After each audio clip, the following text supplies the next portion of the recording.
नमस्कार मित्रांनो, मी प्रतिभा आपल्या महासरकारी योजना यूट्यूब चॅनलमध्ये तुमचं स्वागत करते। आजच्या या व्हिडिओमध्ये आपण प्रधानमंत्री धनधान्य कृषी योजनेमध्ये नेमकं ही योजना काय आहे, कोणत्या योजना यात जोडल्या जाणार आहेत आणि शेतकऱ्यांना नेमका काय फायदा होणार आहे, त्या संपूर्ण गोष्टींची सविस्तर माहिती या व्हिडिओमध्ये पाहणार आहोत। त्यासाठी हा व्हिडिओ तुम्हाला शेवटपर्यंत पाहायचा आहे आणि चॅनलवरती नवीन असाल तर पटकन चॅनलला सबस्क्राइब देखील करायचं आहे। या योजनेत कोणकोणत्या योजना जोडल्या जाणार आहेत, ही योजना काय आहे, तर सरळ सांगते की सरकार नवीन पैसे वेगळे देणार नाही, पण आधीपासून चालू असलेल्या सगळ्या मोठ्या शेती योजनांना एकत्र करून 100 जिल्ह्यांमध्ये जोरात या योजनेची अंमलबजावणी करणार आहे।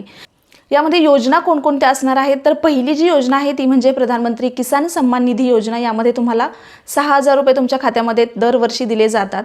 दुसरी जी योजना आहे ती म्हणजे प्रधानमंत्री फसल बीमा योजना। यामध्ये पीक विमा नुकसान भरपाई दिली जाते। तिसरी जी योजना आहे ती म्हणजे प्रधानमंत्री कृषी सिंचाई योजना। त्याच्यामध्ये तुम्हाला ठिबक सिंचन, स्प्रिंकलर सिंचन सुविधा त्या ठिकाणी दिली जाते। चौथी योजना आहे ती म्हणजे ॲग्रिकल्चर इन्फ्रास्ट्रक्चर फंड। यामध्ये तुम्हाला गोदाम, कोल्ड स्टोरेज, प्रोसेसिंग युनिटसाठी कर्ज त्या ठिकाणी दिलं जातं। आणि पाचवी जी योजना आहे ती म्हणजे mission for integrated development of horticulture. यामध्ये तुम्हाला फळबाग, भाजीपाला, मसाले, फुलशेती यासाठी प्राधान्य दिलं जातं। आणि जी 6वी योजना आहे ती म्हणजे किसान क्रेडिट कार्ड योजना। यामध्ये तुम्हाला स्वस्त व्याजदरावर कर्ज त्या ठिकाणी दिलं जातं। म्हणजे काय, या सगळ्या योजना एकत्र करून निवडलेल्या 100 जिल्ह्यामध्ये खास फोकसने या ठिकाणी काम होणार आहे। शेतकऱ्यांना नेमका काय फायदा होणार आहे, तर उत्पादनामध्ये वाढ होणार आहे, चांगलं बियाणं तुम्हाला दिलं जाणार आहे, संतुलित खत, यंत्रसामग्री, डिजिटल शेती आणि तुमचं खर्च जे आहे ते कमी होणार आहे आणि उत्पादनामध्ये त्या ठिकाणी वाढ होणार आहे।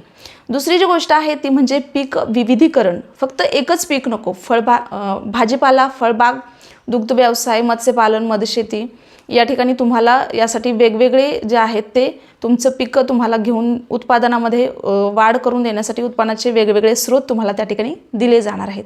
तिसरी जी गोष्ट आहे ती म्हणजे साठवणूक सुविधा। त्यामध्ये गाव पातळीवर तुम्हाला गोदाम, कोल्ड स्टोरेज, त्या ठिकाणी पॅकिंग, प्रोसेसिंग, म्हणजेच माल लगेच विकायची घाई नाही, चांगला भाव त्या ठिकाणी तुम्ही गोदामामध्ये स्टोरेज करून मिळवू शकणार आहात।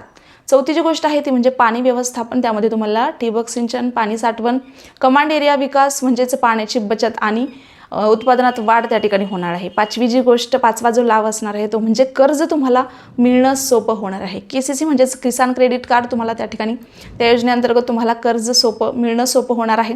दीर्घकालीन आणि अल्पकालीन तुम्हाला कर्ज त्या ठिकाणी दिलं जाणार आहे। इन्फ्रास्ट्रक्चरलसाठी निधी दिला जाणार आहे, म्हणजे सावकारावर तुम्हाला अवलंबून राहायची गरज नाही। 6वी जी गोष्ट आहे ती म्हणजे तंत्रज्ञान आणि मॉनिटरिंग। जिल्हा स्तरावर समिती त्या ठिकाणी असणार आहे, राज्य स्तरावर मॉनिटरिंग केलं जाणार आहे। नीती आयोगद्वारे रँकिंग आणि प्रत्येक जिल्ह्याचा 5 वर्षाचा प्लॅन तिथं असणार आहे। विशेष म्हणजे निवडलेल्या जिल्ह्यांसाठी एक ॲप येणार आहे, त्यात सर्व योजना, अर्जाची माहिती, प्रगती सगळं एकाच ठिकाणी मिळणार आहे। सरकारचं काय लक्ष आहे या योजनेमागचं, तर जिल्ह्याचं उत्पादन राज्याच्या सरासरीपर्यंत आणायचं, नंतर सर्वोच्च स्तरावर न्यायचं, शेतकऱ्याचं उत्पादन वाढवायचं, अशा प्रकारचं जे आहे ते सरकारचं लक्ष असणार आहे। ही योजना थेट पैसे देणारी नाही आहे, पण सगळ्या योजनांचा जोरात आणि व्यवस्थित वापर करून जिल्ह्यांचा विकास करणारी आहे।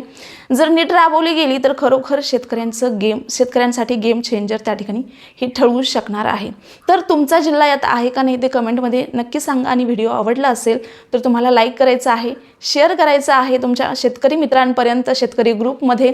त्याचप्रमाणे तुम्हाला व्हिडिओ इथपर्यंत पाहिलेला असेल तर चॅनलला सबस्क्राइब देखील करून जायचं आहे। धन्यवाद।